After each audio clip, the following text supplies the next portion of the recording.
Baik. Nah, sebelum kita mulai, saya akan sampaikan beberapa tata tertib.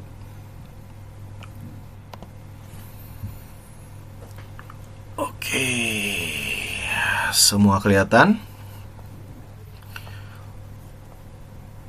Oke, yang pertama,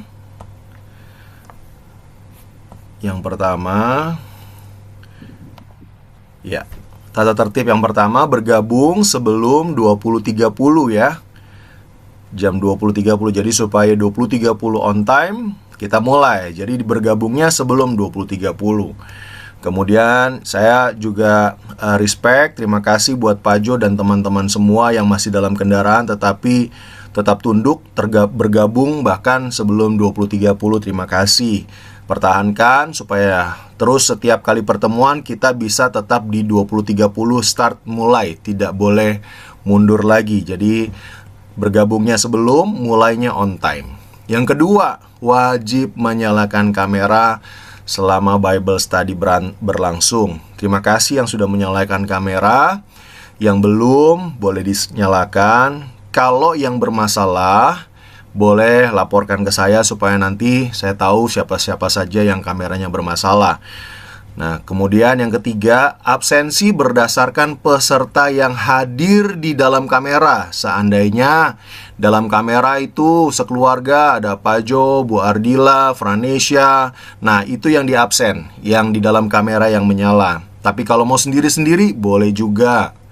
Ya, tapi syaratnya tetap menyala sampai akhir, tetap mengikuti sampai akhir, sampai penutupan, doa penutupan. Yang keempat, ketidakhadiran atau izin diberikan hanya 1 kali pertemuan dalam setiap bulan. Jadi setiap bulan kita ada 3 kali pertemuan, 3-4 kali pertemuan. Kenapa 3? Iya, karena pertemuan minggu pertama kita minggu sulung. Minggu sulung kita tidak ada Bible Study. Jadi mulai minggu kedua, minggu ketiga, minggu keempat, bahkan nanti ada juga minggu kelima. Ya, jadi yang efektifnya Bible Study itu sebetulnya Bible Study yang saya ngajar itu 1 bulan itu antara 2 sampai 3. Antara 2 sampai 3. Yang 1 minggunya lagi itu Ibu Gembala yang ngajar. Nah, Ibu Gembala akan mengajar setiap bulan berbicara tentang penginjilan. Ya, nanti beliau akan ajarkan kepada kita semua tentang penginjilan. Nah, jadi minggu pertama itu tidak ada pertemuan karena kita dopus. Minggu kedua, minggu ketiga, minggu keempat, antara minggu ketiga atau minggu keempat itu nanti saya isi, atau nanti minggu kelima, minggu keempat Ibu Gembala isi. Dan dalam 1 bulan diberikan izin 1 kali untuk tidak hadir. Bagi yang tidak hadir, tetap dapat mengikuti pengajaran melalui video rekaman pengajaran. Makanya hari ini saya langsung izin record, supaya nanti yang hari ini tidak ikut bisa juga mendengarkan tata tertibnya dan juga bisa mendengarkan kembali pengajarannya, tetapi harus melalui saya nantinya. Jadi permintaan untuk video pengajaran nanti ke saya. Jadi bagi yang tidak hadir tetap bisa melihat dan mengikuti pelajaran apa yang sudah diajarkan di minggu tersebut. Nah, syaratnya apa? Sekalipun tidak hadir atau izin, namun proyek ketaatan ini artinya tugas ya. Jadi setiap kali ada pertemuan pengajaran ada tugas, saudaraku. Jadi walaupun tidak hadir atau izin, namun proyek ketaatan atau tugas tetap harus dikerjakan dan dilaporkan kepada gembala. Jadi nanti ada laporan tugas-tugasnya dikirimkan ke saya. Tugasnya gimana? Ya nanti kita ada sederhana sih, nggak banyak, tapi mungkin nanti lebih banyak saudara bercerita, karena saya berusaha untuk meringankan beban daripada menulis. Tugasnya daripada menulis, saya menyarankan kirimkan saja voice note.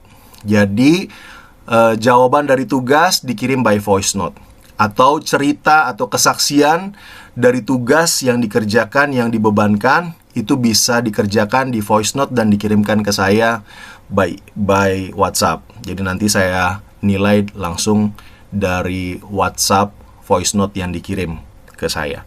Jadi itu hanya 6 saja untuk tata tertibnya. Ada yang mau bertanya?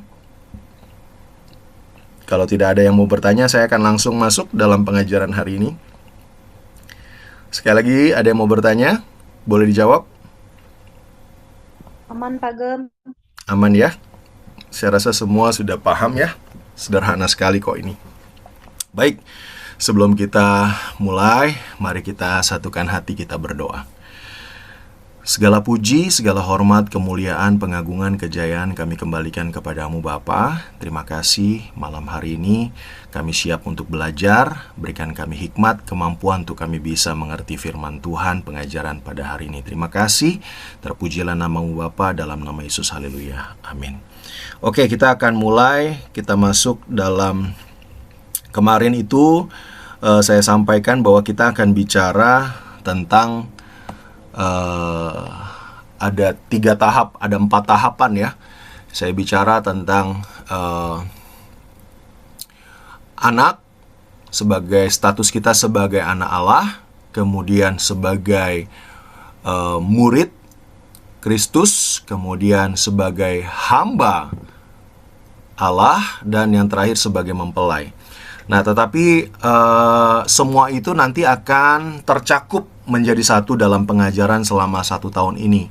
Jadi nanti yang sebelumnya saya sampaikan akan terbagi-bagi menjadi 4 section, dalam arti dibagi menjadi 3 bulan, 3 bulan, 3 bulan. Tapi setelah saya review kembali, sepertinya dalam 1 tahun ini kita akan full saja. Jadi 1 tahun ini akan full, nanti sertifikat akan keluar 1 sertifikat dalam 1 tahun ini. Saya berharap yang sudah dapat sertifikat di 1 tahun ini menjadi bekal untuk kita pelayanan ke depan. Nanti tahun depan kita akan belajarnya beda lagi. Kita next level lagi, levelnya udah beda lagi. Ya, nanti kita akan terus naik sampai ke level yang keempat. Nah, jadi selama 1 tahun ini kita akan banyak belajar juga. Nanti tahun depan kita akan belajar lagi, dapat sertifikat lagi. 2 tahun depan kita belajar lagi, setahun dapat sertifikat lagi. Oke, jadi saya coba menjelaskan secara overall dulu konsep keselamatan ya. Sebelum nanti saya akan jelaskan di setiap sesi, di setiap minggu. Ini saya gambarkan dulu secara overall apa yang akan kita pelajari selama beberapa waktu ke depan. Nah, ini karena ini merupakan pengajaran dasar, pelajaran dasar kekristenan. Jadi kita harus mengerti dulu konsep keselamatan itu seperti apa sih. Nah, jadi ini adalah doktrin pengajaran yang dipercayai oleh Gereja Bethel Indonesia. Ini menjadi pemahaman, menjadi doktrin yang digunakan di semua gereja Bethel Indonesia, semua cabang gereja Bethel Indonesia. Ini menjadi acuannya, Bapak Ibu Saudara. Nah, jadi yang pertama kita bisa lihat semua bermula dari manusia, dari kehidupan manusia. Nanti kita akan belajar hidup manusia itu seperti apa. Nah, dari hidup manusia itu sebetulnya awal penciptaan manusia itu digambarkan serupa ya dengan Allah. Jadi kita sebetulnya serupa dengan Allah dalam kekudusan dan kemuliaan. Gambar asli kita seperti itu. Tapi dalam perjalanan waktu kita tahu bahwa pada akhirnya manusia jatuh dalam dosa. Ya, melalui peristiwa di Taman Eden ketika Hawa mendengarkan rayuan dari si iblis, kemudian memakan buah terlarang, akhirnya manusia jatuh dalam dosa. Waktu manusia jatuh dalam dosa, status manusia adalah hamba iblis. Status manusia adalah terikat dengan dosa. Dan status manusia dikuasai oleh dosa. Jadi setelah manusia jatuh dalam dosa, kehidupan manusia itu betul-betul hidup dalam keberdosaan. Nah, lalu bagaimana caranya supaya keselamatan ini bisa kita terima sebagai orang percaya? Dalam perjalanan kehidupan kita, saya percaya Tidak ada di antara kita yang hidup di tengah dunia ini tidak dengan dosa. Tetapi karena kemurahan Tuhan, kita dipertemukan Tuhan, dan pada akhirnya kita bisa mengalami yang namanya kelahiran baru. Ya, Bapak Ibu Saudara perhatikan skemanya dari manusia berdosa. Nah, ternyata ini ada dua pilihan. Apakah kita akan tetap hidup dalam keberdosaan kita, atau dalam perjalanan kehidupan kita berjumpa dengan Kristus dan kita mengalami yang namanya kelahiran baru. Ya, jadi selalu ada persimpangan, selalu ada dua pilihan. Apakah kita akan hidup dalam keberdosaan kita yang kalau Bapak Ibu perhatikan di sini, pada akhirnya kita akan menerima yang namanya hukuman yang kekal. Artinya kebinasaan yang kekal. Itu kalau kita terus hidup dalam keberdosaan kita. Tetapi ketika kita dalam perjalanan kehidupan, kita menemukan Tuhan, kita ditangkap Tuhan, kita mengalami perjumpaan dengan Tuhan, maka kita menerima yang namanya kelahiran yang baru. Nah, waktu kita menerima kelahiran yang baru, ini adalah justification, artinya dibenarkan Tuhan. Hidup kita totally diubahkan Tuhan. Langsung dibenarkan. Yang tadinya berdosa, hamba iblis, terikat dengan dosa, dikuasai dosa. Ketika kita lahir baru, kita menerima justification, pembenaran. Sehingga apa? Kita punya awal kehidupan yang baru. Akhirnya juga terjadi yang namanya pemulihan dalam hidup kita. Yang tadinya roh kita dikuasai kegelapan, setelah kita menerima kelahiran yang baru, hidup kita dibenarkan, kita memulai awal yang baru, ternyata terjadi yang namanya pemulihan Roh Kudus. Ada pemulihan roh kita dipulihkan. Dan terlebih daripada itu, kita dibebaskan dari hukuman dosa. Yang tadinya kita terikat, terbelenggu, dirantai oleh dosa. Ketika kita lahir baru, rantai dosa itu dilepaskan dan kita menerima kebebasan dari hukuman dosa. Dan pada waktu kita lahir baru, status kita berubah. Yang tadinya kita hamba iblis, budak dosa, status kita berubah menjadi anak Allah. Waktu kita menerima kelahiran baru, mengalami perjumpaan dengan Tuhan, status kita berubah. Kita diangkat, diadopsi menjadi anak Allah. Dan ketika kita diangkat menjadi anak, diadopsi, secara sah kita adalah anggota keluarga kerajaan Allah. Kita menjadi warga kerajaan Allah karena kita sudah diadopsi oleh Raja di atas segala raja. Kita menjadi anak raja. Kita tinggal dan menjadi anggota kerajaan Allah.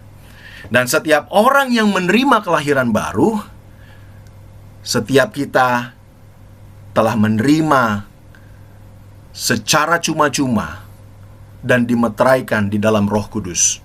Jadi waktu kita sudah menerima, kita lahir baru, kita dibaptis, saat itu Roh Kudus dicurahkan. Sehingga hari ini saudara dan saya, Roh Kudus itu tinggal diam dalam hidup kita. Dia memerintah.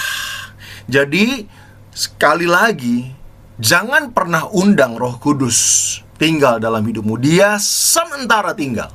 Dia sudah tinggal. Ketika kita menerima Dia, kita lahir baru, mengakui Dia sebagai Tuhan dan Juru Selamat yang hidup. Melalui mulut dan lidah kita, dibuktikan melalui baptisan, sesungguhnya roh itu sudah memerintah dalam hidup kita. Nah, inilah perjumpaan. Disinilah titik awal keselamatan itu. Dimulai dari kelahiran yang baru. Sehingga kita tidak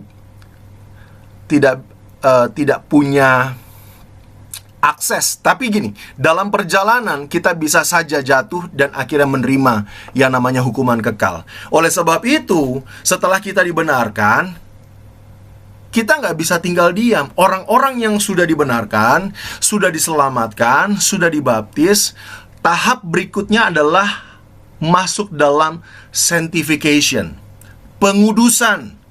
Nah, disinilah kita dibentuk, diproses dari bayi rohani, anak-anak rohani, pemuda rohani, sampai akhirnya dewasa rohani.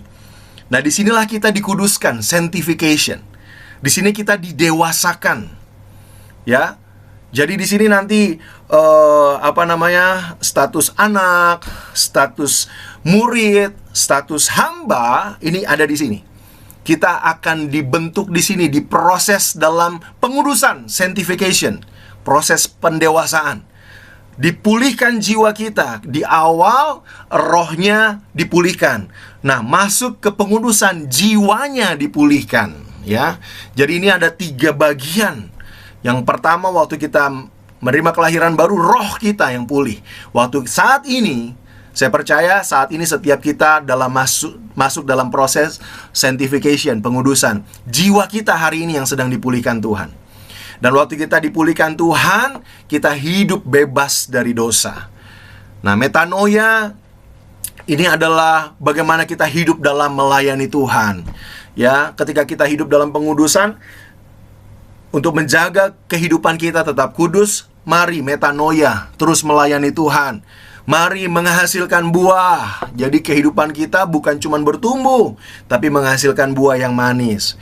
Nah, waktu kita dalam pengudusan, kita juga terus bersekutu. Seperti hari ini yang kita lakukan, kita belajar kebenaran firman Tuhan, bersekutu. Dan sebagai bukti bahwa kita terus dikuduskan, ada pertumbuhan iman melalui pengajaran yang kita terima nanti selama beberapa waktu ke depan, bahkan juga nanti di gereja, kita akan terus bertumbuh secara iman.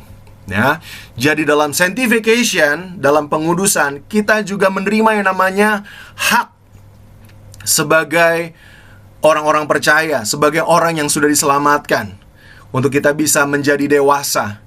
Apa itu? Kita menerima baptisan Roh Kudus. Tadi baptisan air sudah setelah kita menerima kelahiran baru. Dan ketika dalam pengudusan, dalam level berikutnya, dalam level sanctification, kita berhak untuk menerima yang namanya baptisan Roh Kudus. Saudara mulai bisa berbahasa roh, saudara mulai bisa mengartikan bahasa roh, ya. Mulai aktif, ya, itu hak yang bisa kita terima sebagai warga kerajaan Allah. Kita juga berhak untuk menerima berkat-berkat kelepasan, ya, menerima berkat, kelepasan, kemenangan, dan karunia-karunia rohani. Itu hak kita sebagai warga kerajaan Allah, sebagai orang yang sudah dikuduskan. Tapi juga jangan lupa, dalam proses ini kita juga punya kewajiban. Sebagai murid, kita mau belajar. Sebagai hamba, kita terus melayani, memberitakan Injil. Ya, jadi ada hak dan juga ada kewajiban kita sebagai orang-orang yang sudah diselamatkan. Ya, selain kita menerima baptisan, kita juga harus jadi murid, kita juga harus menjadi pelayan, melayani Tuhan. Amin, puji Tuhan. Dan di level yang terakhir, kita akan dimuliakan, glorification. Nah, inilah waktunya Tuhan Yesus datang kali yang kedua. Ini adalah final session. Setelah dari awal kita diadopsi, kita dididik, didewasakan, dan pada akhirnya this is the final moment. Ini waktunya kita akan bersama-sama dengan Bapa di surga. Nah, tadi kita sudah dipulihkan rohnya di awal. Kemudian waktu masuk dari sanctification, jiwa kita dipulihkan. Dan ketika masuk glorification, pemuliaan, tubuh kemuliaan akan kita terima. Ya, dan ketika masuk the glorification, kita betul-betul bebas dari dosa. Dosa tidak bisa menempel, bahkan ada dalam kehidupan kita, karena kita sudah hidup dalam kemuliaan dengan Bapa. Nah, status kita berubah menjadi mempelai Kristus yang akan memerintah bersama-sama dengan Kristus. Dan pada saat inilah gambar dan rupa Allah dikembalikan. Dari yang awalnya kita digambarkan serupa dengan Allah, ketika masuk dalam glorification, the final moment, pada akhirnya kita dikembalikan segambar dan serupa dengan Allah. Dan puji nama Tuhan, kita tidak akan pernah menerima yang namanya hukuman yang kekal, karena kita sudah kembali kepada Bapa. Dan inilah konsep keselamatan yang saya harap ini menjadi pemahaman yang mendalam bagi setiap kita, orang-orang percaya, secara khusus bagi jemaat di GB Fok Pamulang. Kita mengerti skema ini, bahwa ada proses-proses yang harus kita lewati. Puji Tuhan, saya percaya setiap kita sudah melewati proses justification. Hari ini setiap kita masuk dalam sanctification. Mari kita terus belajar, ya. Dengan cara hari ini kita belajar, itu cara kita terus menjaga kehidupan kita tetap kudus, menjaga kita untuk tetap menjadi murid dan terus melayani. Dan pada waktunya, percaya, glorification kita akan alami bersama-sama di dalam Tuhan. Puji nama Tuhan. Ini menjadi konsep keselamatan, menjadi dasar pengajaran yang pertama, ya. Seperti saya sampaikan tadi, bahwa kita akan bicara tentang hidup manusia. Nah, kita akan masuk dalam kebenaran firman Tuhan. Kejadian 2 ayat 7. Boleh satu orang bantu saya baca Kejadian 2 ayat 7.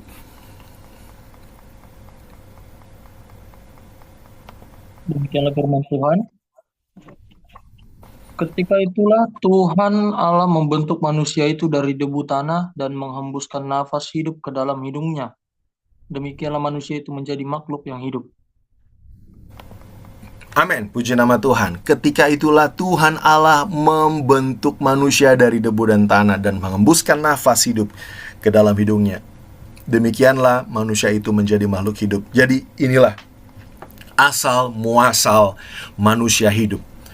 Kita berasal dari debu dan tanah, tetapi Tuhan Allah membentuknya dengan tangannya. Kita ini masterpiece-nya, karyanya yang mulia. Dia bentuk kita, dan Dia sendiri yang menghembuskan nafas hidup buat kehidupan kita manusia.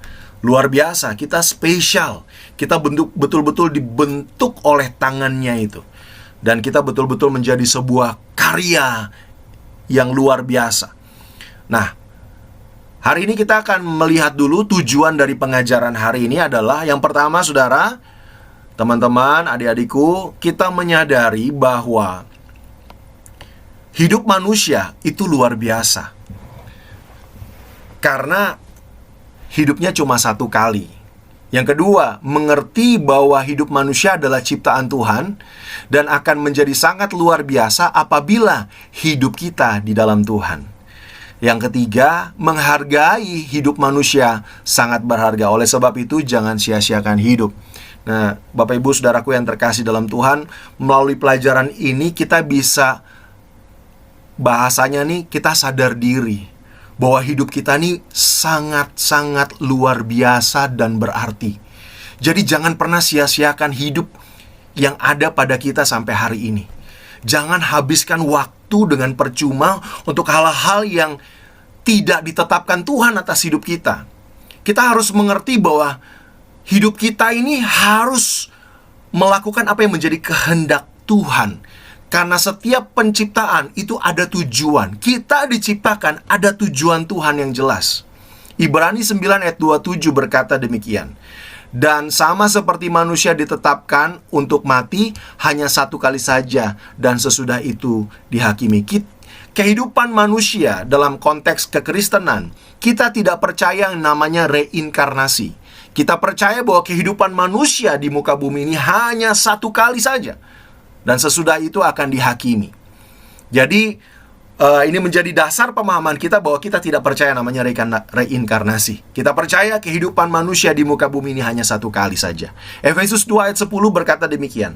Karena kita ini buatan Allah, diciptakan di dalam Kristus Yesus untuk melakukan pekerjaan baik yang dipersiapkan Allah sebelumnya. Ia mau supaya kita hidup di dalamnya. Saudaraku, kehidupan kekristenan kita bukan cuma sekedar jadi penonton. Kehidupan kekristenan kita bukan cuma sebagai pendengar. Tetapi Tuhan mau kita melakukan pekerjaan baik. Buat apa? Mempersiapkan pada waktunya kita akan menerima kehidupan yang kekal. Oleh sebab itu, manfaatkan waktu yang ada selama kita hidup di muka bumi ini. Kita kontribusikan, kita investasikan untuk kerajaan Allah, untuk kehidupan kekal kita kelak. Nah, jadi Ini menjadi dasar pengajaran yang menjadi alasan dan tujuan kenapa hari ini kita belajar tentang hidup manusia. Lanjut. Manusia memandang hidup dari dua sudut pandang, yaitu secara ilmu pengetahuan dunia, secara rasio, logika, ya. Manusia melihat kehidupan itu melalui pengetahuan. Memandang hidup itu dari logika, rasio. Dan yang kedua, secara pengetahuan spiritual. Artinya pakai hati, ya. Nah, ini yang dunia lihat secara logika dan secara hati. Tapi kita akan belajar juga nanti ke depan apa yang firman Tuhan lihat. Oke, kita akan masuk dulu apa sih yang dunia, apa yang ilmu pengetahuan lihat tentang hidup. Dengan sudut pandang berdasarkan rasio dan ilmu pengetahuannya, manusia akan terus mencari bukti-bukti tentang awal kehidupan alam semesta. Ya, kita tahu bahwa teori siapa tuh? Darwin. Manusia berasal dari apa? Ada yang tahu? Dari kera. Dari kera. Karena mereka terus mencari dengan pengetahuan logika yang logis, yang masuk akal. Kira-kira nih, kelihatannya nih, manusia ini berasal dari kera. Kalau dilihat dari struktur tubuh, semuanya. Tapi ternyata kenyataannya bukan itu kan. Tapi itulah sudut pandang dunia melihat tentang kehidupan itu. Yang kedua berikutnya, beberapa disiplin ilmu yang berusaha untuk menjawab pertanyaan ini. Akhirnya ada beberapa ilmuwan dari ilmu biologi yang berusaha untuk menelusuri asal-muasal kehidupan makhluk hidup. Dilihat dari sisi biologisnya. Kemudian dari sisi psikologisnya, ilmu psikologi berusaha menjelaskan kehidupan manusia dari segi hubungannya dengan dirinya sendiri. Mencocokologikan gitu. Ilmu ekonomi berusaha menunjukkan usaha manusia dalam memenuhi kebutuhan jasmaninya. Kemudian dari ilmu pengetahuan alam merupakan ekspresi manusia dalam berinteraksi dengan alam sekitarnya, serta menemukan rahasia alam dan memanfaatkannya. Ilmu kesenian merupakan bentuk ekspresi manusia. Dari disiplin ilmu ini mereka berusaha dengan cara yang logis melihat asal-muasal kehidupan. Tetapi tidak ada yang pernah pasti mereka dapati. Nah, ini yang kita lihat, yang dunia lihat dari sisi ilmu pengetahuan tentang kehidupan. Lalu apa lagi? Kita lihat dari sisi spiritual, pengetahuan spiritual. Dari sudut pandang pengetahuan spiritual, pandangan agama-agama yang ada di dunia mengenai arti hidup. Ada 4 pertanyaan yang mendasar yang dipertanyakan oleh agama di dunia ini. Ini menjadi pertanyaan yang terus didiskusikan sampai hari ini. Dari mana sih saya berasal? Ini salah satu bidang filsafat ontologi. Ini bicara tentang asal muasal. Dari mana saya berasal? Ini filsafat yang mempelajari itu. Kemudian dari sisi antropologi, ilmu yang mempelajari tentang manusia. Siapa manusia, latar belakang, siapa, dari mana. Ini terus dipelajari, terus dicari tahu dari sisi spiritual. Kemudian bicara dari sisi teleologi, bukan teologi ya, teleologi. Ya, ini bicara tentang asal muasal. Dari mana ya, kemana ya saya akan pergi. Ya, kemudian juga dari sisi aksiologi. Ya, ini salah satu filsafat juga, bidang filsafat yang melihat dari nilai-nilai kehidupan. Apakah yang bernilai dalam hidup ini, atau apakah yang menjadi tugas dan tanggung jawab manusia. Dan ini terus diperdebatkan dari sisi spiritual, dari berbagai macam agama.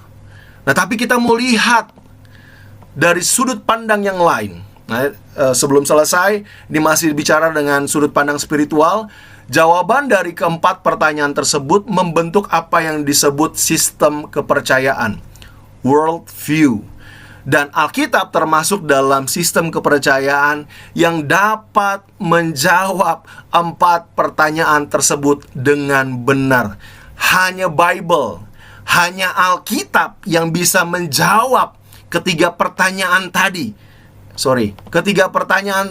beberapa pertanyaan tadi di atas ini ya. Dari mana saya berasal, siapa manusia, kemana saya pergi, kemudian nilai-nilai kehidupan, hanya terdapat di dalam Alkitab yang kita pakai, yang kita baca, kita renungkan setiap hari. Berikan tepuk tangan dulu dong buat Tuhan Yesus. Luar biasa. Kita harus bangga. Semua pertanyaan yang orang dunia cari, semua ada di dalam Bible, dalam Alkitab yang kita baca setiap hari. Dahsyat. Nah, sekarang kita lihat dari sudut pandang Alkitab, bagaimana kehidupan manusia menurut Alkitab. Alkitab menyatakan kepada kita hal-hal yang sangat mendasar tentang hidup. Yang pertama, kita lihat bahwa Alkitab berkata hidup memiliki titik awal yang jelas. Kehidupan kita jelas, dimulai dari awal penciptaan. Ya, Alkitab mulai dengan pribadi Allah sendiri. Kejadian, di kitab Kejadian kita bisa mulai dari belum ada apa-apa. Alkitab bisa menjelaskan secara detail tentang asal-muasal kehidupan itu. Dan itu sangat clear, sangat jelas. Adam adalah manusia pertama ciptaan Allah. Tercatat, dapat dibuktikan gitu ya. Dan ia adalah nenek moyang dari semua manusia dan bangsa di dunia ini. Jadi pertanyaan-pertanyaan secara logis bahwa manusia berevolusi dari kera itu tidak terjawab. Tetapi di dalam kebenaran, di dalam Alkitab semua terjawab. Bahwa awal penciptaan ini jelas dari Allah kepada manusia, dari Allah kepada Adam yang adalah manusia yang pertama ciptaan Tuhan. Dan dia nenek moyang kita semua. Dan secara fisik, tubuh kita ini berasal dari tanah dan akan kembali kepada tanah. Itu real. Kita hidup dari tanah. Asal muasal nenek moyang kita itu dari tanah, dibentuk oleh tanah. Tadi firman Tuhan katakan, dibentuk dengan tanah dan dihembuskan nafas oleh Tuhan sendiri. Dan waktu kita mati, kita kembali kepada tanah. Dan secara spiritual, roh kita juga yang dihembuskan itu dari Tuhan. Dan waktu kita meninggal, roh kembali kepada Tuhan. Jadi secara teologi ini sangat bisa dibuktikan. Kisah Para Rasul 17 ayat 26 berkata demikian. Dari satu orang saja ia telah menjadikan semua bangsa dan umat manusia untuk mendiami seluruh muka bumi ini. Dan ia telah menentukan musim-musim bagi mereka dan batas-batas kediaman mereka. Firman Tuhan membuktikan asal muasal kehidupan manusia. Hanya dari satu orang saja dikatakan, Adam. Hanya dari dia. Itulah titik yang jelas dari kehidupan kita sebagai orang-orang percaya. Luar biasa. Lalu, apa yang kedua yang Alkitab katakan tentang hidup manusia? Hidup adalah sebuah gift, pemberian dengan cuma-cuma. Manusia tidak dapat memperoleh hidup dengan kuasa dan kemauannya sendiri. Kita nggak bisa, kita mau lahir kapan, tanggal berapa, kita nggak bisa tentukan.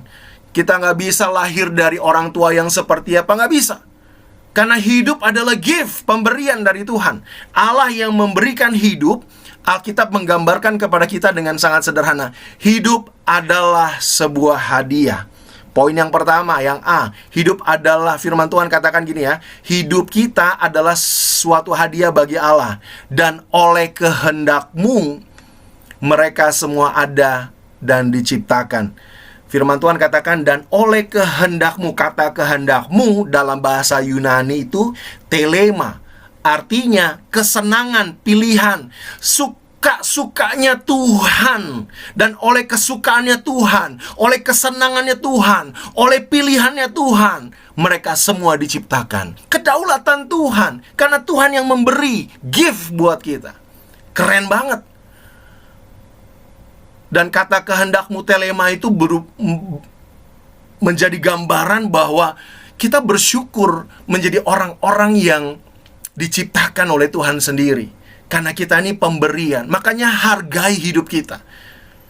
Hargai orang tua kita yang dipilih Tuhan untuk menerima hadiah itu. Wahyu 4 ayat 10 firman Tuhan katakan, "Ya Tuhan dan Allah kami, Engkau layak menerima puji-pujian dan hormat dan kuasa, sebab Engkau telah menciptakan segala sesuatu, dan oleh karena kehendak-Mu semua itu ada dan diciptakan." Hanya karena kehendak Tuhan. Jadi apa yang kita lakukan? Yuk puji Tuhan, karena Dia layak menerima pujian, hormat, dan kuasa. Semua yang diciptakan hanya kehendak Tuhan. Jadi gak ada tuh yang namanya anak haram. Gak ada, saudara. Gak ada anak haram. Semua diciptakan sesuai dengan kehendak Tuhan. Bersyukur karena kita ada orang tua yang dipercaya untuk melahirkan kita. Dahsyat Tuhan Yesus. Dan apa yang berikutnya? Alkitab berkata hidup adalah sebuah pemberian, masih bahwa hidup tentang hadiah. Hidup kita adalah sebuah hadiah bagi orang di sekitar kita. Berkali-kali di dalam Alkitab dituliskan bahwa kelahiran seorang anak merupakan berkat yang sangat besar dan ditunggu-tunggu. Pernahkah kita sempat merenungkan dan menyadari bahwa sesungguhnya hidup kita adalah sebuah hadiah yang bernilai dari Allah bagi kita dan orang-orang di sekitar kita? Bersyukur hari ini. Saya sangat bersyukur ada Andro Lovis di rumah ini. Karena saya percaya ini mereka adalah hadiah buat saya di tempat ini. Ada Jane juga. Mereka hadiah. Apalagi buat orang tua mereka masing-masing. Mereka tuh sangat dinanti-nantikan, ditunggu-tunggu. Ya, jadi hidup itu adalah gift. Roma 14 ayat 7, sebab tidak ada seorang pun di antara kita yang hidup untuk dirinya sendiri, dan tidak ada seorang pun yang mati untuk dirinya sendiri. Kita hidup hanya buat siapa? Tuhan dan sesama. Jadi mari hari ini kita bersyukur dengan kehidupan yang Tuhan berikan buat hidup kita. Mulai hari ini pandang berharga hidupmu.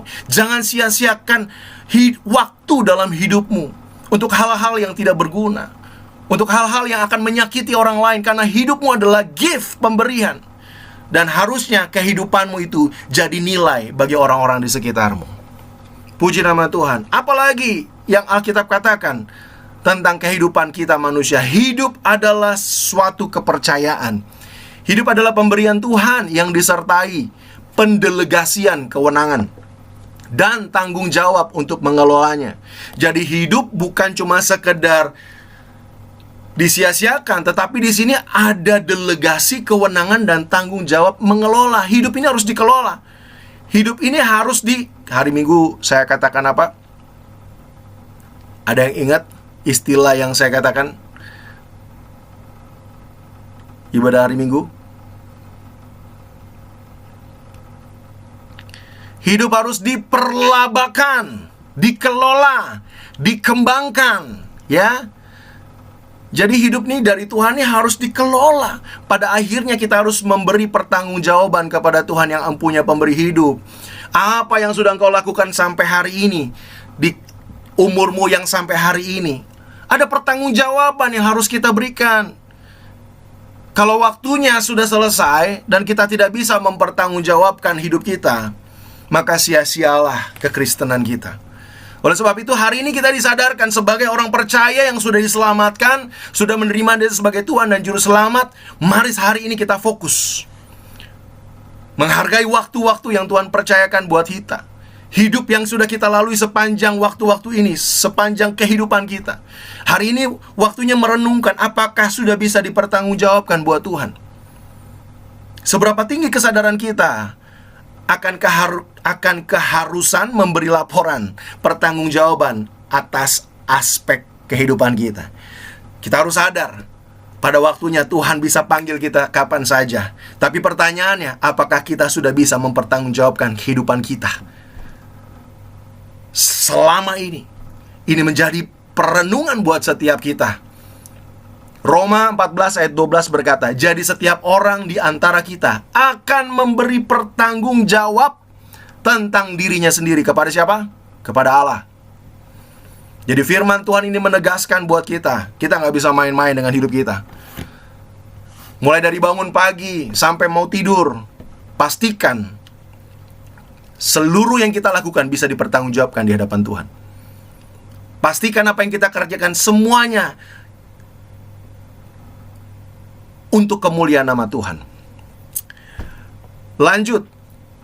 Ini masih ada banyak sekali. Yang keempat, bagaimana menurut Alkitab tentang kehidupan manusia? Alkitab berkata, hidup memiliki satu tatanan, keteraturan. Keteraturan yang tidak dijaga secara kontinu dapat menurun dengan sendirinya menjadi kekacauan. Sebaliknya kekacauan tidak dapat berkembang dengan sendirinya ke arah keteraturan. Dalam tatanan fisik, kita menjaga agar tubuh kita dalam keadaan sehat dan terawat. Jadi keteraturan kalau nggak dijaga, itu akan menurun. Contoh, kita kerja terus sampai kadang-kadang tuh lupa tidur, ya. Akhirnya apa? Yang tadinya teratur, biasanya tidur teratur, gara-gara kerja, lembur, karena lagi ngejar sesuatu, mungkin mau menikah gitu ya. Jadi kerja habis-habisan sampai akhirnya lupa bahwa kita sudah membuat kekacauan dalam diri kita sendiri. Akhirnya menimbulkan sakit penyakit. Ya, dalam tatanan moral dan spiritual, kita berupaya memenuhi standar yang ditetapkan Tuhan dalam setiap aspek hidup kita. Mazmur 139 ayat 14 berkata demikian, aku bersyukur kepadamu oleh karena kejadianku dahsyat dan ajaib. Ajaib apa yang kau buat dan jiwaku benar-benar menyadarinya. Efesus 2 ayat 10 berkata, karena kita ini buatan Allah, diciptakan dalam Kristus Yesus untuk melakukan pekerjaan baik yang dipersiapkan Allah sebelumnya. Jadi hari ini Tuhan ingatkan, ayo kita jaga, kita rawat hidup kita dalam keteraturan. Ya, karena kita harus bertanggung jawab bukan hanya apa yang kita kerjakan dalam menjaga kekudusan, tetapi juga waktu kita merawat hidup kita, tubuh kita ini menjadi penting. Bukan hanya apa yang kita lakukan, tetapi juga bagaimana kita merawat tubuh ini menjadi penting. Bagaimana kita harus pertanggungjawabkan juga di hadapan Tuhan. Dan selanjutnya poin yang kelima, Alkitab berkata tentang hidup manusia bahwa hidup harus memiliki suatu tema. Nah, ini mungkin bahasanya agak membingungkan. Mas, apa maksudnya hidup memiliki sebuah tema? Waktu menciptakan setiap manusia dengan jumlah waktu yang Tuhan menciptakan setiap manusia dengan jumlah waktu yang telah ditetapkan untuk satu peran tertentu. Banyak orang tidak menyadari hal itu, lalu gegabah dan tidak mengalami kepuasan dalam kehidupannya. Sudahkah kita menemukan tema khusus tersebut dan mengembangkannya dan hidup di dalamnya? Saudara, bicara tentang tema ini, itu bicara tentang apa yang sesungguhnya Tuhan taruh di hidup kita. Bisa bicara tentang talenta, bisa bicara tentang keahlian-keahlian kita, bisa bicara tentang nilai-nilai yang kita miliki, kelebihan-kelebihan yang kita miliki, anugerah yang kita miliki. Pertanyaannya, sudahkah engkau menyadari temamu itu apa?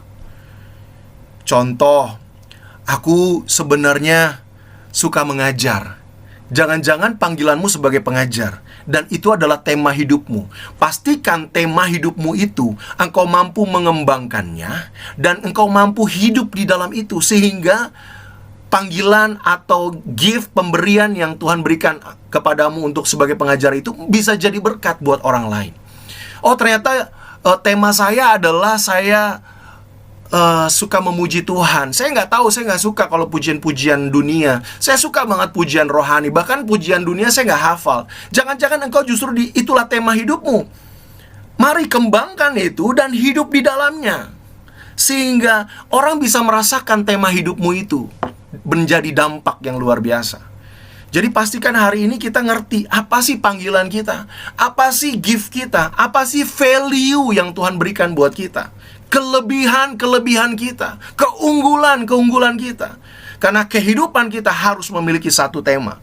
Mazmur 90 ayat 12, ajarlah kami menghitung hari-hari kami sedemikian sehingga kami beroleh hati yang bijaksana. Kalau kita tahu tema hidup kita akan terus berjalan menuju kepada tema besar Tuhan, sehingga hidup kita menjadi hidup yang penuh dengan bijaksana. Efesus 2 ayat 10.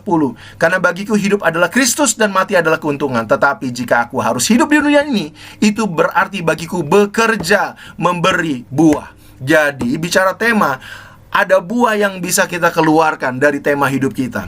Ketika tadi saya bilang, ketika engkau suka bernyanyi, harus ada buah yang bisa jadi berkat dan dinikmati oleh orang sekitarmu. Ketika engkau suka mengajar, harus ada buah yang keluar dari hidupmu yang bisa dinikmati oleh orang sekitarmu.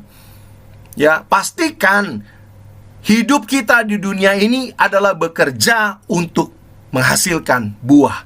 Jadi mana yang harus kupilih? Aku tidak tahu. Aku didesak dari dua pihak. Aku ingin pergi dan diam bersama-sama dengan Kristus. Itu memang jauh lebih baik. Tetapi lebih perlu untuk tinggal di dunia ini karena kamu. Karena apa? Karena Tuhan mau hidup kita jadi berkat. Karena Tuhan mau hidup kita jadi pelita. Karena Tuhan mau hidup kita jadi dampak, jadi teladan. Amin. Itu poin yang kelima. Ternyata masih ada beberapa poin lagi. Dan bagaimana kehidupan manusia menurut Alkitab? Hidup adalah sebuah journey, perjalanan. Perjalanan hidup setiap orang telah direncanakan Tuhan jauh sebelum dunia dijadikan. Jadi kehidupan kita itu sudah direncanakan Tuhan jauh sebelum dunia dijadikan. Artinya sebelum kita lahir pun, jauh sebelum kita lahir, udah ditulis perjalanan hidup kita. Dia menunggu kita di ujung jalan tersebut untuk melihat apakah kita menjalani rute tersebut atau tidak. Pertanyaannya adalah sampai di mana pencapaian kita dalam perjalanan yang dirancang Tuhan bagi hidup kita. Bandingkan dengan pencapaian kita 5 tahun lalu.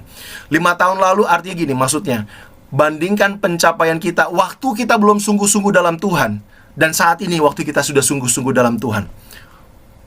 Coba bandingkan perbedaannya. Jadi waktu kita udah sungguh-sungguh dalam Tuhan, ada banyak hal yang Tuhan nyatakan dalam perjalanan kehidupan kita. Filipi 3 ayat 10-12. Yang ku kehendaki ialah mengenal Dia dan kuasa kebangkitannya dan persekutuan dalam penderitaannya, di mana aku menjadi serupa dengan Dia dalam kematiannya, supaya aku akhirnya beroleh kebangkitan dari antara orang mati. Bukan seolah-olah aku telah memperoleh hal ini atau telah sempurna, melainkan aku mengejarnya kalau aku dapat juga menangkapnya, karena aku pun telah ditangkap oleh Kristus Yesus. Amin. Jadi yang ku kehendaki adalah mengenal Dia. Perjalanan kehidupan kita tanpa pengenalan akan Tuhan itu akan menjadi sia-sia. Jadi mari hari ini, karena kita tahu kehidupan ini adalah sebuah perjalanan yang panjang, mari kita terus mengenal Dia, belajar akan kebenaran firman Tuhan, terus bangun hubungan yang manis dengan Tuhan, sehingga kita menjadi semakin serupa dengan Dia. Sehingga saya percaya perjalanan kehidupan kita setelah kita menerima Tuhan Yesus sebagai Tuhan dan Juru Selamat hidup akan jauh lebih berbunga-bunga, akan jauh lebih bersinar-sinar. Bayangkan saudara, waktu saudara hidup di luar Tuhan, waktu saudara tidak, mungkin beberapa waktu lalu saudara belum terima Tuhan, bandingkan dengan hari ini, seberapapun masalah yang begitu menekan saudara, tetap saudara masih bisa berkata terima kasih Tuhan. Tetap saudara masih bisa tersenyum karena ada Tuhan dalam hidup kita. Bandingkan waktu kita di luar Tuhan, yang ada kita semakin khawatir, semakin takut, dan semakin terpuruk. Tapi luar biasa, hidup adalah sebuah perjalanan yang kita lalui bersama-sama dengan Tuhan. Puji nama Tuhan. Masih di poin yang ketujuh, hidup adalah investasi untuk kekekalan. Hidup kita tidaklah berakhir saat kita meninggal. Sekali lagi saya katakan ya, kehidupan kita ini bukan hanya di muka bumi ini saja. Kita dirancang untuk kehidupan kekal. Desain kita nih untuk menerima dan mengalami kehidupan yang kekal, seperti yang di awal tadi saya sudah sampaikan. Jadi kehidupan kita bukan buat kehidupan sementara di muka bumi ini. Setiap perbuatan yang kita lakukan dalam mengisi kehidupan yang fana ini, pada hakikatnya adalah investasi untuk hidup dalam kekekalan. Jadi apa yang sudah kita kontribusikan, apa yang sudah kita investasikan selama kita hidup, ada yang sudah hidup, ada yang baru hidup 15 tahun, ada yang baru hidup 20 tahun, ada yang sudah hidup 30 tahun, ada yang sudah hidup 45 tahun, dan seterusnya. Pertanyaannya, apa yang sudah kita investasikan untuk kehidupan kekekalan kita nanti? Jadi mari hari ini Tuhan ingatkan, Mari kita investasi. Apa yang harus kita investasikan? 2 Korintus 4 ayat 18 berkata demikian. Sebab kami, boleh satu orang bantu saya baca 2 Korintus 4 ayat 18. Semua ada di layar, supaya saya tahu, saya yang lain tidak tertidur. 2 Korintus 4 ayat 18. Sebab kami tidak memperhatikan yang kelihatan, melainkan tak kelihatan. Karena yang kelihatan adalah sementara, sedangkan yang tak kelihatan adalah kekal. Amin. Terima kasih Kak Feli. Jadi yang kita investasikan bukan yang kelihatan, bukan uang, bukan mobil, bukan dompet, tas, jam tangan, bukan itu saudara. Yang kita investasikan untuk kehidupan kita kekal adalah iman percaya kita. Ya, ke pertumbuhan rohani kita. Yang kita investasikan buah-buah pertobatan kita, buah-buah roh. Itu yang kita investasikan dalam kehidupan kita yang masih ada di muka bumi ini. Kalau hari ini kita bisa lihat, wih, itu orang-orang baik, orang-orang luar biasa udah pulang ke rumah Bapak. Tapi saya kok hidupnya masih begini-begini aja, masih hidup. Artinya Tuhan masih berikan kita kesempatan untuk berubah, kesempatan untuk memberi investasi dalam kehidupan kekekalan kita. Masih ada waktu yang Tuhan izinkan buat kita kerja hari ini. Galatia 6 ayat 8. Satu orang boleh bantu saya baca.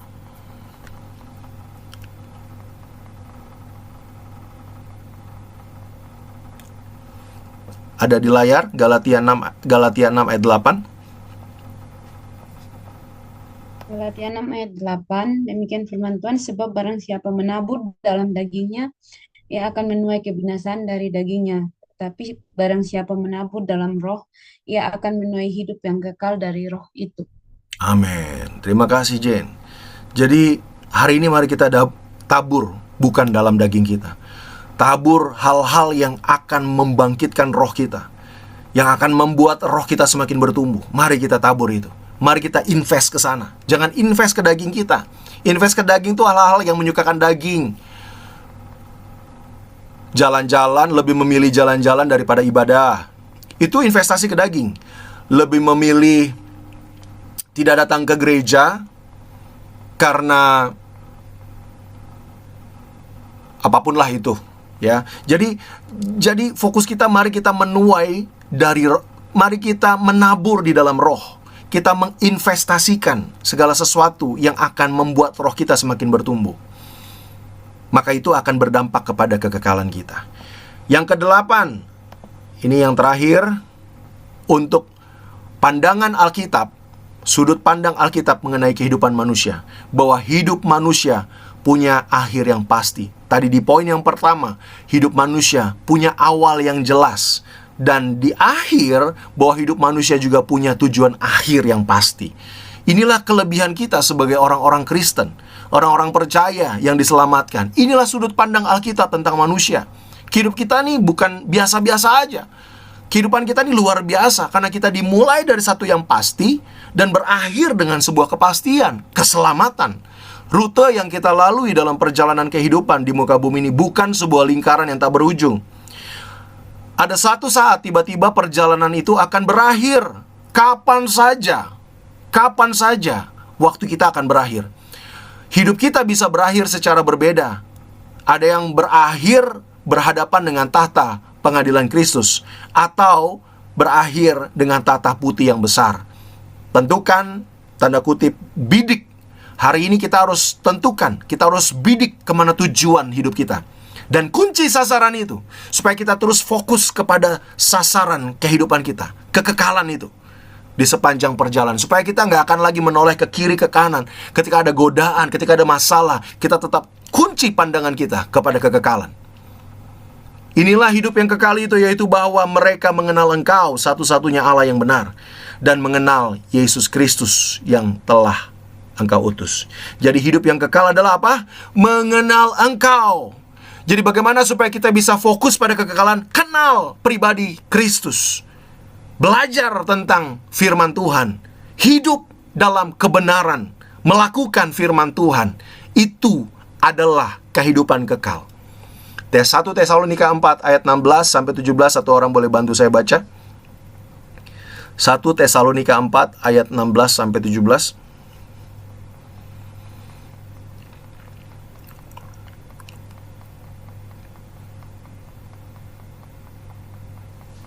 Inilah firman Tuhan. Sebab pada waktu tanda diberi, yaitu pada waktu penghulu malaikat berseru dan sangkakala Allah berbunyi, maka Tuhan sendiri akan turun dari sorga, dan mereka yang mati dalam Kristus akan lebih dahulu bangkit. Sesudah itu, kita yang hidup, yang masih tinggal, akan diangkat bersama-sama dengan mereka dalam awan menyongsong Tuhan di angkasa. Demikianlah kita akan selama-lamanya bersama-sama dengan Tuhan. Amin. Amin. Inilah akhir yang pasti dalam kehidupan kita sebagai orang-orang percaya. Kita akan tinggal bersama-sama dengan Bapa. Jadi, Bapak Ibu Saudara, mari hargai hidup kita. Mari hargai seluruh apapun yang Tuhan masih izinkan terjadi, bahkan kekurangan-kekurangan kita. Kekurangan-kekurangan kita, mungkin ada hal-hal secara fisik yang masih kurang, ada hal-hal yang secara mungkin karakter, kepribadian, sifat yang masih kurang. Mari tetap bersyukur, hargai itu. Karena hidup kita berharga di mata Tuhan. Semua sudah dipaparkan tentang apa yang Alkitab katakan tentang kehidupan manusia. Jadi mari kita mulai hari ini hargai hidup kita, fokuskan. Kita diawali kehidupan yang jelas, dan kita harus berakhir dengan tujuan akhir yang pasti. Nah, kita akan masuk hidup kita di dalam Kristus. Lalu pertanyaannya, bagaimana kehidupan kita di dalam Kristus? Nah, ini sekedar review saja, bahwa pada mulanya dari Taman Eden ke seluruh bumi diciptakan sesuai dengan gambar dan rupa Allah, ya. Ini pada mulanya manusia, ya, dari Taman Eden ke seluruh bumi. Manusia diciptakan serupa dengan gambar Allah.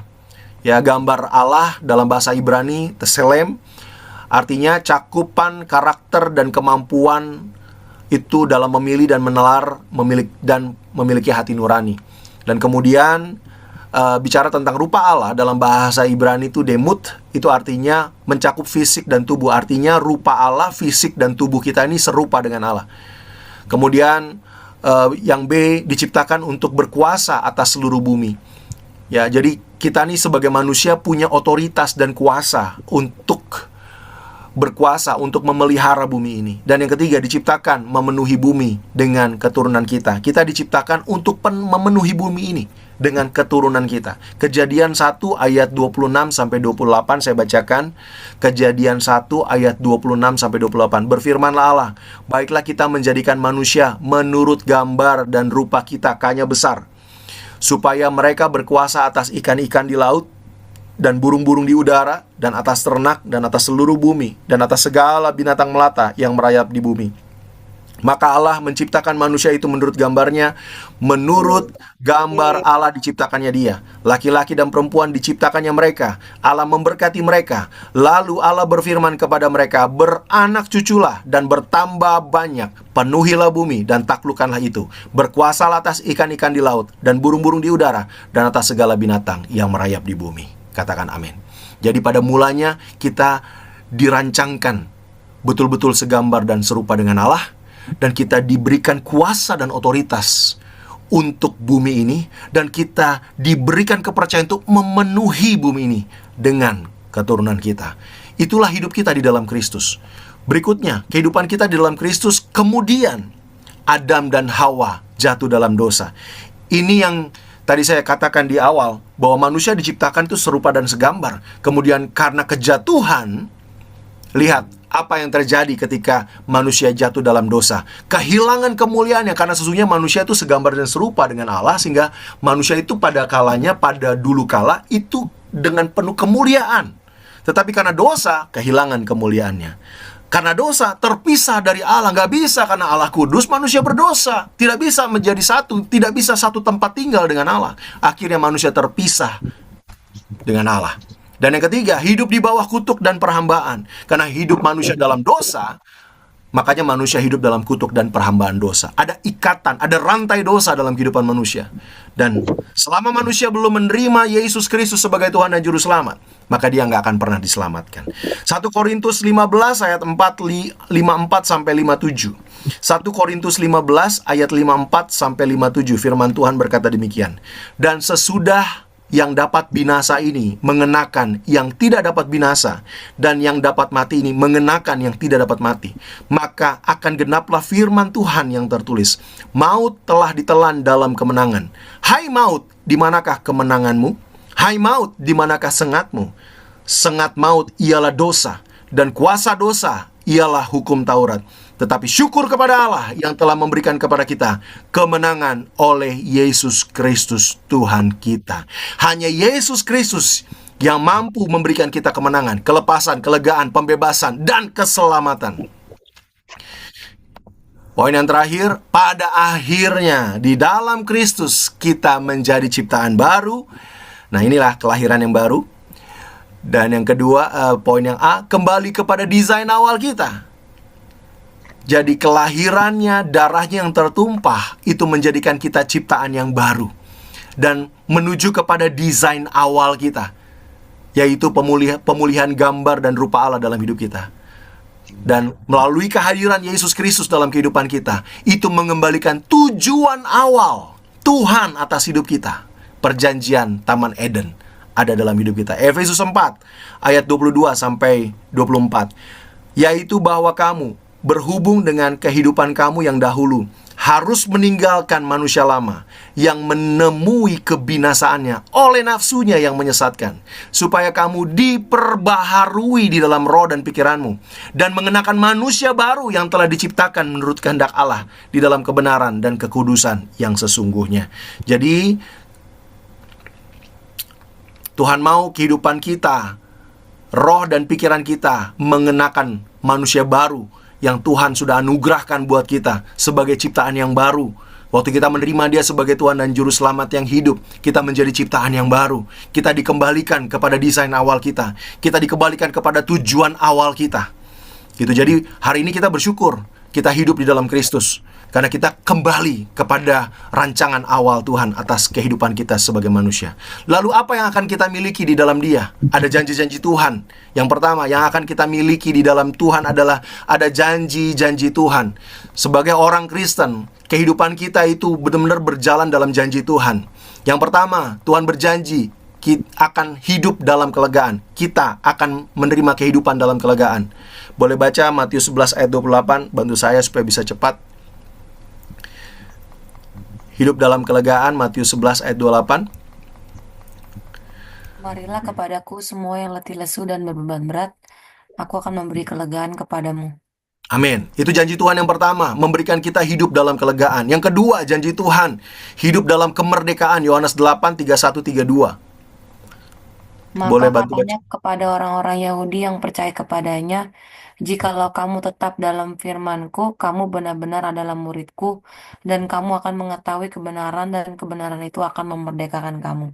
Amin. Yang pertama, Tuhan mau firman kita nih ada di dalam Dia, dan kita adalah sebagai murid Kristus, ya. Dan kebenaran itu akan memerdekakan kita. Jadi Tuhan berjanji kita akan beroleh kehidupan dalam kemerdekaan. Yang berikutnya, Tuhan juga berjanji hidup kita dalam kelimpahan. Yohanes 10 ayat 10.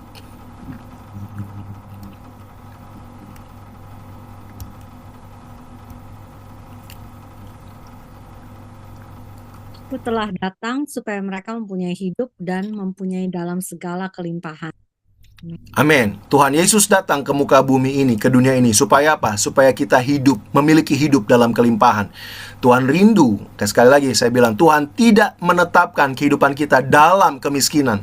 Dia rindu kehidupan kita memiliki segala kelimpahan. Dan melalui kehadirannya, melalui perjumpaan dengan Yesus Kristus, melalui kita menerima Dia sebagai Tuhan dan Juru Selamat yang hidup, disitulah awal kita bisa menerima kelimpahan yang dari surga. Yang terakhir, janji Tuhan buat kita mengalami terobosan dari berbagai keterbatasan. Lukas 4 ayat 18 sampai 19, dengar baik. Roh Tuhan ada padaku, oleh sebab Ia telah mengurapi aku untuk menyampaikan kabar baik kepada orang miskin, dan Ia telah mengutus aku untuk memberitakan pembebasan kepada orang-orang tawanan dan penglihatan bagi orang-orang buta, untuk membebaskan orang-orang yang tertindas, untuk memberitakan tahun rahmat Tuhan telah datang. Tuhan rindu setiap kita mengalami terobosan dari berbagai macam keterbatasan. Puji nama Tuhan. Saya percepat. Yang kedua, Tuhan bukan hanya kita sebagai orang percaya, yang kita miliki adalah janji Tuhan. Yang kedua yang kita miliki sebagai orang percaya adalah pengharapan. Apa firman Tuhan yang berbicara tentang pengharapan yang Tuhan janjikan dalam hidup kita? Pengangkatan sebagai anak. Roma 8 ayat 23. Dan bukan hanya mereka saja, tetapi kita yang telah menerima karunia Roh Sulung, kita juga mengeluh di dalam hati kita sambil menantikan pengangkatan sebagai anak, yaitu pembebasan tubuh kita. Tuhan rindu setiap kita betul-betul diangkat sebagai anak. Yang kedua, dalam pengharapan, Tuhan juga rindu setiap kita menjadi sama dengan Dia. 1 Yohanes 3 ayat 2. Saudara-saudaraku yang terkasih, sekarang kita adalah anak-anak Allah, tetapi belum nyata apa keadaan kita kelak. Akan tetapi kita tahu bahwa apabila Kristus menyatakan dirinya, kita akan menjadi sama seperti Dia. Sebab kita akan melihat Dia dalam keadaannya yang sebenarnya. Tuhan rindu. Ini menjadi pengharapan buat kita, bahwa kita pada waktunya akan menjadi sama, serupa dengan Dia. Dan yang ketiga, dalam pengharapan, Tuhan rindu ada warisan kerajaan surga yang bisa kita terima sebagai anak-anak Allah. Roma 8 ayat 17. Dan jika kita adalah anak, maka kita juga adalah ahli waris. Maksudnya orang-orang yang berhak menerima janji-janji Allah. Saudaraku yang sudah menerima ayat-ayat di awal tahun, itu adalah janji Allah, dan kita berhak menerima, yang akan menerima bersama-sama dengan Kristus. Amin. Yang terakhir, bahwa yang kita miliki di dalam Dia, yang pertama janji-janjinya, yang kedua pengharapan yang kita miliki di dalam Dia, dan yang terakhir yang kita miliki di dalam Tuhan adalah masa depan yang kekal. Inilah menjadi tujuan akhir dalam kehidupan kita, dalam kehidupan kekristenan kita, yaitu menerima upah atas setiap pekerjaan kita, dan juga kita menerima mahkota setelah mencapai garis akhir dan masuk dalam kehidupan baru yang kekal. Amin. Tuhan Yesus memberkati. Diskusi, saya mau tanya, sudahkah kita menemukan tema hidup kita? Yang kedua, mari bandingkan hidup kita waktu di dalam dan di luar Kristus. 3 orang saya minta boleh menjawab diskusi, atau ya diskusi inilah, kita diskusi saya dengan audiens. Jadi yang pertama saya minta, sudahkah kita menemukan tema hidup? Andro boleh jawab. Kemudian di sini ada siapa lagi? Kak Feli, dan satu lagi Gideon. Jadi, sudahkah kita menemukan tema hidup kita? Dimulai dari Andro, Kak Feli, sama Dion.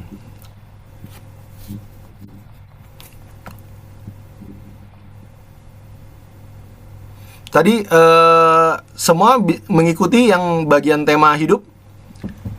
Kak Feli, Andro, dan Dion? Mengikuti, Om.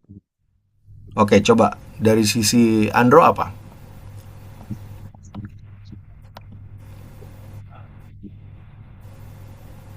Apa tema hidupnya Andro?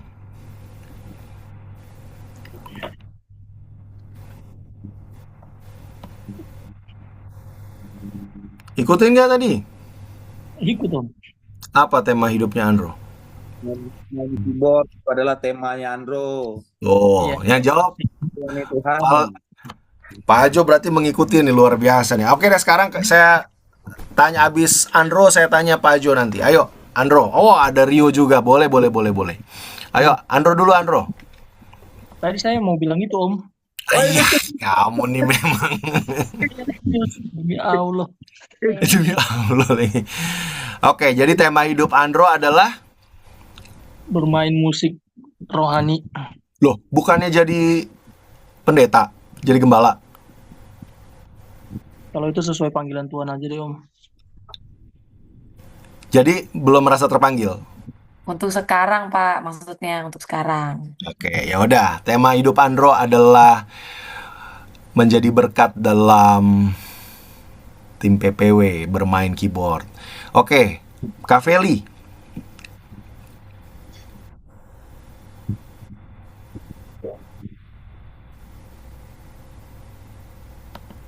Kak Feli, temanya apa Kak Feli? Hidup menjadi berkat bagi orang lain aja, Pak Gem. Hidup jadi berkat buat orang lain, luar biasa. Diberkati Tuhan untuk jadi berkat buat orang lain. Keren, luar biasa Kak Feli. Dion, temanya Dion apa? Saya tuh menjadi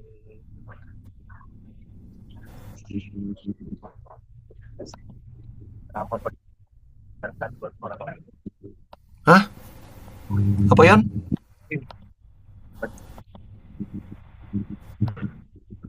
Berkat Jadi berkat buat orang lain dalam hal dalam bisa mempunyai yang mengetahui saya bisa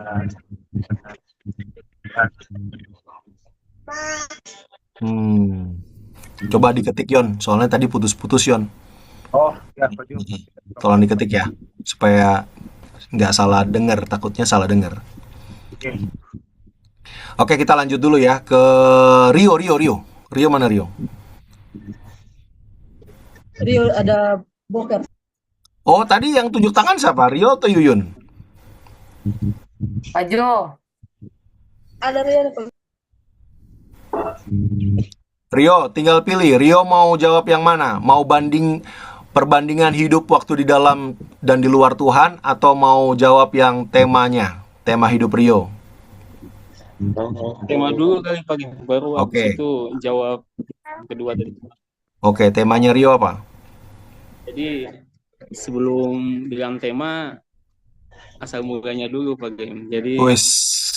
jadi dulu itu Asal. sempat bertobat itu kan. Jadi sempat bertobat. Mungkin namanya kasih mula-mula kali ya. Jadi ada semangat itu berapi-api gitu. Tiba-tiba pengen banget itu jadi hamba Tuhan itu. Ini saya baru pernah cerita nih. Selama ini saya nggak pernah cerita. Dulu waktu di Ambon. Jadi pengen jadi hamba Tuhan. Entah ini hamba Tuhan ini apa nih? Apakah mungkin WL atau mungkin apa aja pelayanannya kan?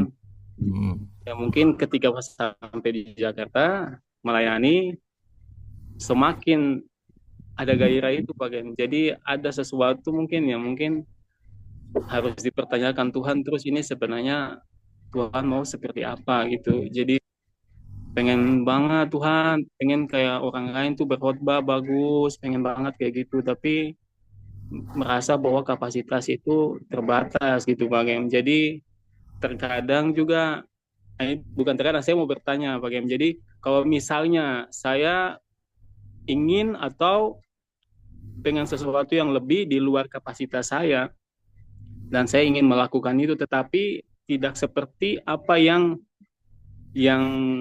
diharapkan, atau mungkin sesuatu yang apa ya, yang karena terbatas gitu. Jadi saya mencoba untuk memperabahkan itu, tetapi tidak sesuai ekspektasi dan sangat mengecewakan. Kira-kira itu menyakiti hati Tuhan atau gimana Pak Gen? Pertanyaannya, penilaian mengecewakan, tidak sesuai ekspektasi, itu penilaian siapa dulu? Penilaian saya sendiri Pak Gen, karena merasa bahwa ya. Dengar Rio, jadi ini masih berhubungan dengan firman pengajaran pada hari ini, bahwa kita harus ngerti bahwa hidup kita tuh berharga. Nggak ada yang sempurna. Setiap orang pasti ngalamin yang namanya kegagalan. Setiap orang pasti ngalamin yang namanya ketidaksempurnaan. Tetapi Tuhan tuh selalu mempercayakan itu supaya kita semakin diubahkan, semakin jadi sempurna. Tetapi tunduk waktu dikasih kesempatan, belajar waktu dikasih kesempatan, perlabakan, kembangkan, maksimalkan, gitu yo. Jadi nggak ada setiap orang yang naik sepeda tiba-tiba langsung jadi ngebut gitu, nggak ada yo. Pasti jatuh dulu, ya kan? Pasti luka dulu. Tapi dari sana belajar lagi sampai akhirnya bisa ngebut. Jadi, hargailah prosesmu dalam kondisi yang mungkin kurang sempurna, tetap bersyukurlah dan minta pertolongan Tuhan untuk terus memampukanmu jauh lebih baik. Ini satu hal yang dari saya, dari Beta. Contoh bacain pengumuman. Dulu bacain pengumuman muka sampai merah. Buat Beta sangat memalukan. Harusnya Beta jangan dijadwal lagi. Tapi Tuhan tahu. Tuhan malah jadwal Beta terus menerus. Tapi ketika mulai dipercayakan, Beta mulai pasang cermin, Beta mulai tulis apa yang mesti dibicarakan, dan Beta mulai mengekspresikan. Artinya terus dilatih. Harus diusahakan, dikembangkan. Gitu yo. Jadi nggak ada proses yang instan. Semua proses pasti membutuhkan waktu. Tetap hargai dan syukuri proses. Gitu. Nah, kemarin saya juga bersyukur ada Pajo, ada Kak Feli, ada Bu Ece yang diberikan kesempatan untuk share firman dan betul-betul melakukan. Kadang mau dibilang sempurna, belum ada yang maksudnya mungkin kalau dalam penilaian sempurna nggak ada yang sempurna, tapi semua belajar gitu. Jadi semua lewat proses yo. Yang penting setiap diberikan kesempatan, yes sir, lakukan, siap sedia, kerjakan gitu. Gitu yo.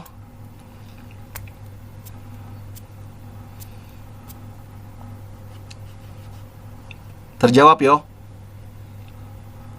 Siap pakai, iya jelas. Puji Tuhan. Oke, sekarang Pak Jo.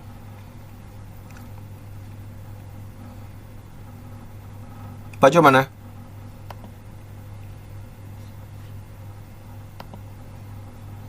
Shalom Pak Jo. Di mute, masih di mute. Ya Pak Jo. Ya, Pak Jo, ini dulu temanya Pak Jo dalam hidup ini apa? Kemudian langsung saja poin nomor 2 nih, bandingkan hidup Pak Jo sebelum dan di luar, waktu di dalam dan di luar Kristus. Oke. Ya, kalau bicara mengenai masalah tema itu kan ada salah satu adalah value atau gift ya.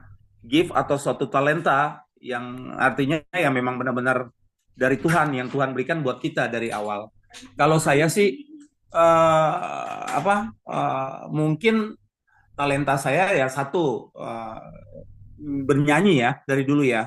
Cuman memang saya harus melatihkan diri saya terus. Artinya talenta itu sudah ada yang Tuhan berikan buat saya dari kecil, dan memang saya harus bisa menjaga itu, dan saya bisa mempersembahkan buat Tuhan seperti itu. Dan dalam pengertiannya adalah value atau gift atau suatu talenta yang Tuhan berikan ya, yang Tuhan buat dalam hidup kita, yang kita harus bisa mempersembahkan buat Tuhan. Ya, itu dari sisi tema dalam hidup saya ya. Setelah selesai dari tema, ya mungkin perbandingan antara hidup saya dulu belum mengenal, maksudnya belum tahu tentang kebenaran seperti apa ya.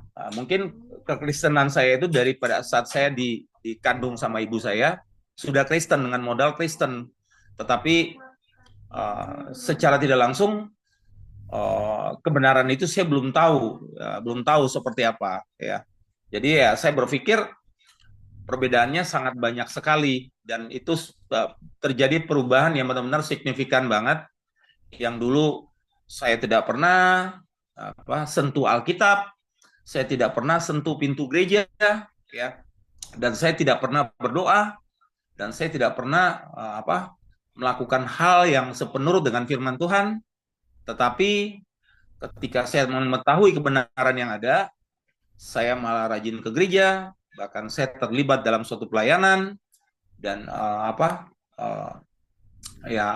benar-benar perubahan yang benar-benar Tuhan berikan buat saya itu ya luar biasa banget. Dan yang dulu yang mau bangun pagi, mau berangkat ke gereja, mandi, pakai baju, mau ke gereja aja tuh udah malas, ogah-ogahan.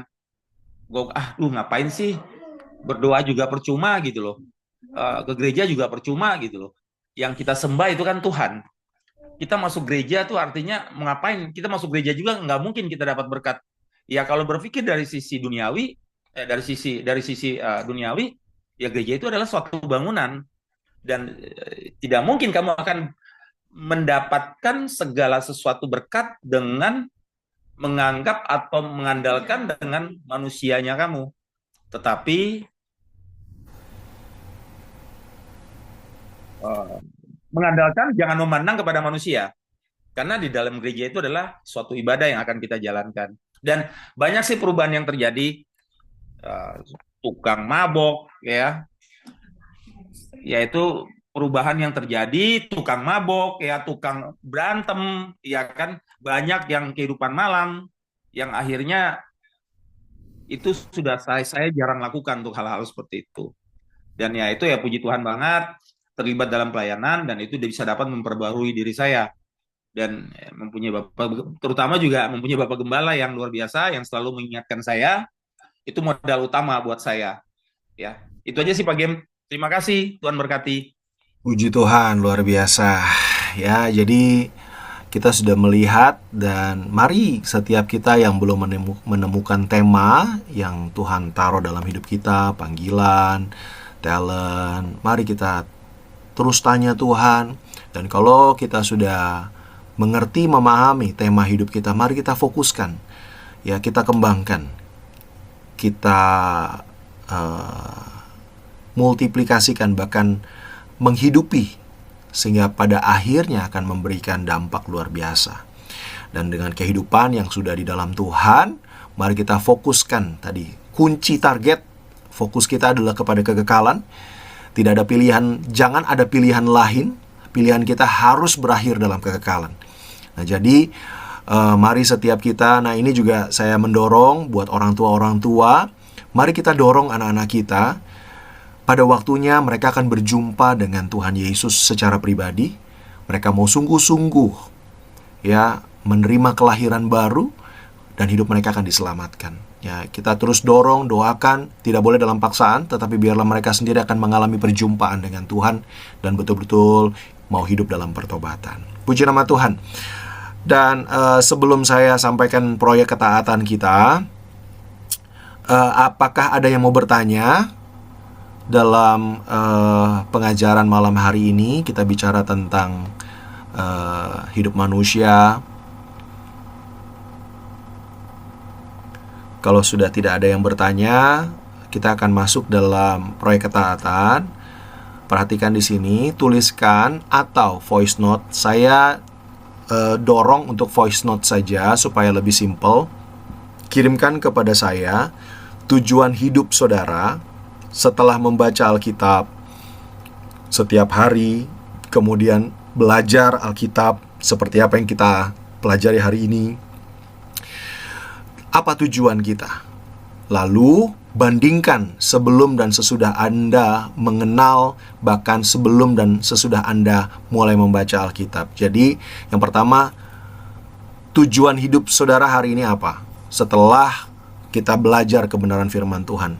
Lalu perbandingannya setelah membaca dan belajar Alkitab dan sebelumnya. Jadi ini jadi PR. Saya berharap PR ini Bapak Ibu Saudara mengirimkan by voice note. Ini juga saya melihat interaksi dan juga namanya proyek ketaatan. Jadi ini salah satu pembuktian ketaatan kita untuk setelah kita belajar, kita melakukan proyek ketaatan ini dengan setia, sehingga nanti ini menjadi penilaian bagi kami. Dan kalau perlu di capture, silahkan di capture, atau mau di foto silahkan. Nah, mungkin ada beberapa tadi yang masuknya terlambat. Saya akan kembali mengulangi untuk tata tertib.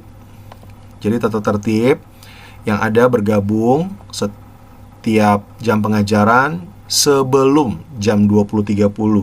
Saya berharap tepat jam 20.30 kita mulai, semua sudah hadir, semua sudah login, semua sudah terhubung. Yang kedua, wajib menyalakan kamera selama Bible study.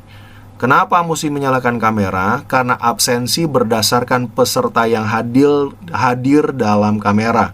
Jadi saya mengabsen Bapak Ibu Saudara yang ada di dalam kamera. Di kamera itu ada 5 orang, ya 5 orang itu saya absen. Tapi dengan syarat tetap ada di depan kamera sampai akhir. Jadi tidak boleh di pertengahan. Kalaupun misalnya harus izin keluar, tolong kasih tahu saya. Keempat, ketidakhadiran atau izin diberikan hanya 1 kali pertemuan dalam setiap bulan. Ya, jadi saya berikan kesempatan setiap bulan itu ada 3-4 minggu untuk ketidakhadiran 1 kali pertemuan.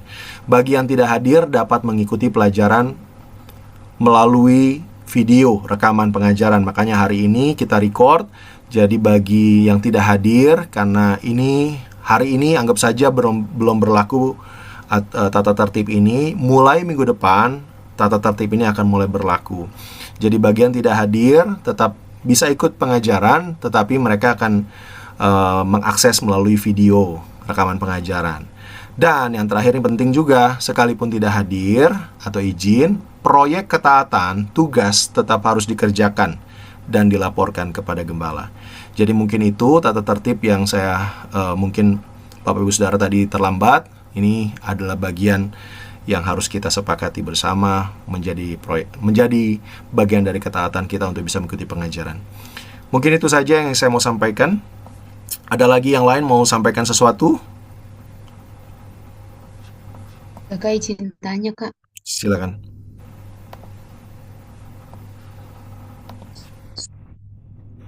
Kak, ini untuk proyek ketaatannya dikumpulkan kapan ya, Pak? Selama 1 minggu ini. Jadi saya berikan kesempatan sampai kita pertemuan minggu depan di hari Selasa. Saya berikan kesempatan untuk mengerjakan itu. Oke, baik, Kak. Terima kasih. Ada lagi?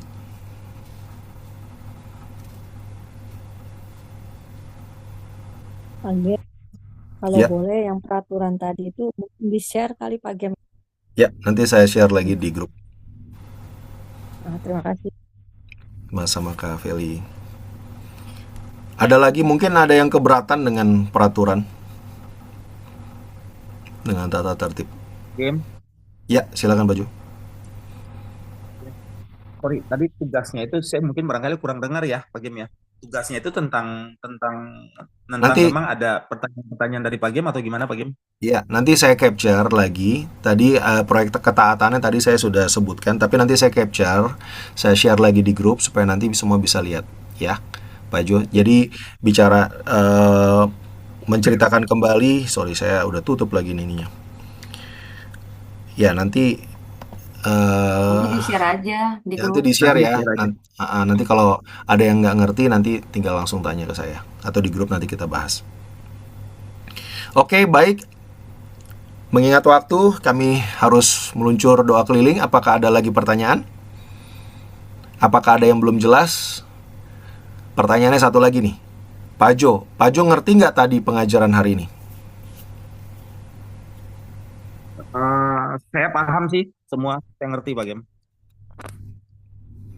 Kak Ezra?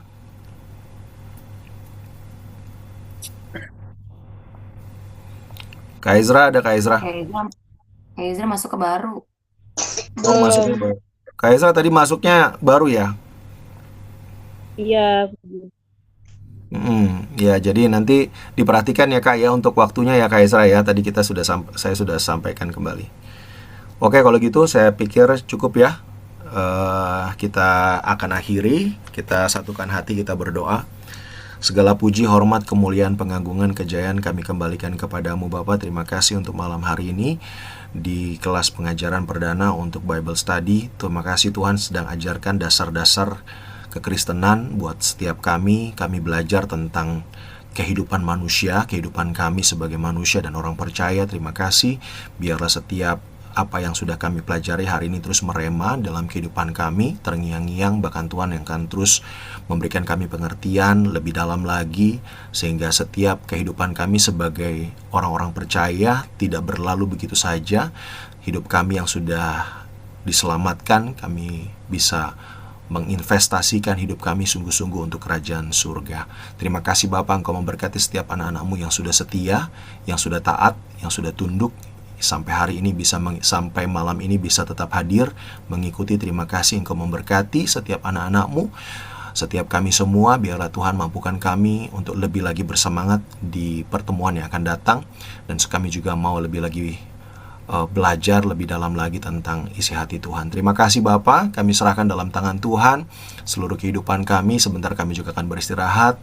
Jaga istirahat kami, biarlah malam hari ini kami bisa tidur dalam damai sejahtera. Besok pagi kami bangun dengan penuh sukacita. Terima kasih, kami mengucap syukur buat malam hari ini. Kami serahkan Bible study malam hari ini dan kehidupan kami selanjutnya ke dalam tangan Tuhan. Terima kasih, terpujilah namamu Bapa. Dalam nama Tuhan Yesus, kini saatnya kami rindu menerima berkat yang daripada Tuhan. Arahkan hatimu kepada Tuhan, angkat tanganmu tinggi-tinggi dan terimalah berkat Tuhan. Kasih karunia dan damai sejahtera dari Allah Bapa di surga, di dalam anaknya yang tunggal Tuhan kita Yesus Kristus, di dalam persekutuan yang manis bersama dengan Roh Kudus menyertai seluruh kehidupanmu, bahkan memberkati engkau, berkat Abraham, berkat Ishak, berkat Yakub, mengiringi kehidupanmu mulai dari saat ini sampai dengan Maranatha, bahkan sampai selama-lamanya. Percaya sudah terima berkat Tuhan, mari sama-sama katakan amin. Bolehkah kita nyalakan kamera untuk kita foto bersama? Saya matikan